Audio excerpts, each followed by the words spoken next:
ಸುರಂಗ ಮಾರ್ಗ ಆಯ್ತು, ಈಗ ಮೆಟ್ರೋ ವಿಚಾರಕ್ಕೆ ಜಟಾಪಟಿ ಶುರುವಾಗಿದೆ. ತುಮಕೂರಿನವರೆಗೆ ಮೆಟ್ರೋ ವಿಸ್ತರಣೆಗೆ ಸರ್ಕಾರದಿಂದ ಸಿದ್ಧತೆ ನಡೆದಿದೆ. ಡಿಪಿಆರ್ ಕರೆದ ರಾಜ್ಯ ಸರ್ಕಾರದ ವಿರುದ್ಧ ತೇಜಸ್ವಿ ಸೂರ್ಯ ಕಿಡಿಕಾರಿದ್ದಾರೆ. Tumakuru metro real estate lobby ಮಾಡೋದಕ್ಕಷ್ಟೇ, ರಿಯಲ್ ಎಸ್ಟೇಟ್ಗೆ ಸಹಾಯ ಮಾಡೋದಕ್ಕೆ ಇಂಥವು ತಲೆಗೆ ಬರುತ್ತೆ. ಯಾವ ಕೆಲಸ ಎಲ್ಲಿಗೆ ಮಾಡಬೇಕು, ಹೇಗೆ ಮಾಡಬೇಕು ಅಂತಲೇ ಗೊತ್ತಿಲ್ಲ. ತುಮಕೂರಿಗೆ ಮೆಟ್ರೋ ಬದಲು ಆರ್ಆರ್ಟಿಎಸ್ ಮಾಡಬಹುದು ಅಂತ ಸಲಹೆ ಕೊಟ್ಟಿದ್ದಾರೆ ಸಂಸದ ತೇಜಸ್ವಿ ಸೂರ್ಯ ಕೊಟ್ಟಂತ ಹೇಳಿಕೆ.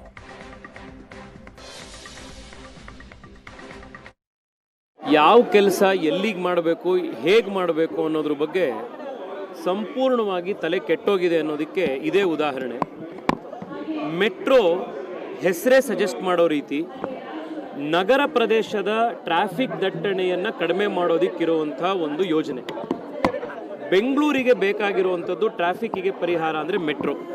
ನೀವು ತುಮಕೂರಿಗೆ ನಾವು ಮೆಟ್ರೋ ಅಥವಾ ರೈಲ್ ಕನೆಕ್ಷನ್ ಕೊಡೋದನ್ನು ನಾವು ವಿರೋಧ ಮಾಡ್ತಾ ಇಲ್ಲ. ಜನ ಅದನ್ನು ಅನ್ಯತಾ ಭಾವಿಸಬಾರ್ದು.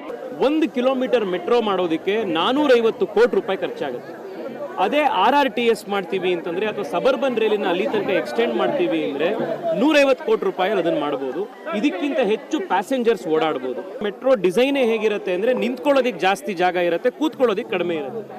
ತುಮಕೂರಿಂದ ಇಲ್ಲಿ ತನಕ ನೀವು ಮೆಟ್ರೋ ಮಾಡಿದ್ರೆ ಜನ ನಿಂತ್ಕೊಂಡು ಬರಬೇಕಾಗತ್ತಾ 1 ಗಂಟೆ?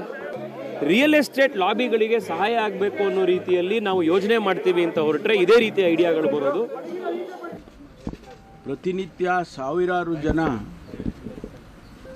ತುಮಕೂರಿನಿಂದ ಪ್ರಯಾಣ ಮಾಡ್ತಾರೆ. ತುಮಕೂರಿನಲ್ಲಿ ಈಗಾಗಲೇ ಏಷ್ಯಾದಲ್ಲೇ ಹೈಯೆಸ್ಟ್ ಇಂಡಸ್ಟ್ರಿಯಲ್ ಹಬ್ಬು ದೊಡ್ಡದಾಗಿ ಒಂದು 20,000 ಎಕರೆ ಭೂಮಿಯಲ್ಲಿ ಮಾಡಿದ್ದಾರೆ, ನಡೀತಾ ಇದೆ.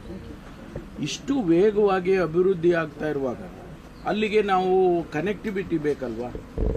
ಇದೆಲ್ಲ ಕನೆಕ್ಟಿವಿಟಿ ಇದ್ದರೆ ಬೆಂಗಳೂರಿಗೆ ಪ್ರೆಷರು ಕಡಿಮೆ ಆಗುತ್ತೆ ಅನ್ನುವಂಥ ಉದ್ದೇಶ. ಹತ್ತಿರದಲ್ಲಿರ್ತಕ್ಕಂಥ ಪಟ್ಟಣಗಳನ್ನು ಬೆಳೆಸಿದರೆ ಬೆಂಗಳೂರಿಗೆ ಪ್ರೆಷರ್ ಕಡಿಮೆ ಆಗುತ್ತೆ ಮತ್ತು ಎಕ್ಸ್ಪ್ಯಾನ್ಷನ್ ಕೂಡ ಆಗುತ್ತೆ ಅಂತೇಳಿ ಉದ್ದೇಶ ಇಟ್ಕೊಂಡು ಮಾಡಿದ್ದೇವೆ. ಈಗಾಗಲೇ ನಾನು 2-3 ವರ್ಷದ ಹಿಂದೆನೇ ಇದನ್ನು ಪ್ರಸ್ತಾಪ ಮಾಡಿದ್ದೆ.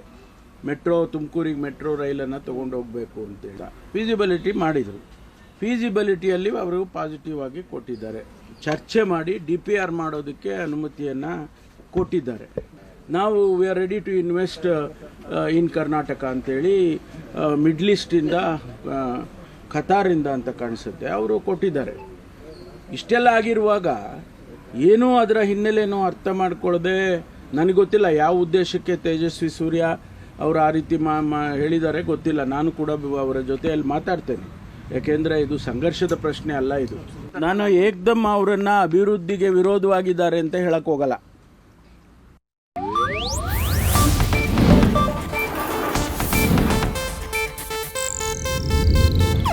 ಇದು ಏಷ್ಯಾನೆಟ್ ನ್ಯೂಸ್ ನೆಟ್ವರ್ಕ್ ಪ್ರಸ್ತುತಿ.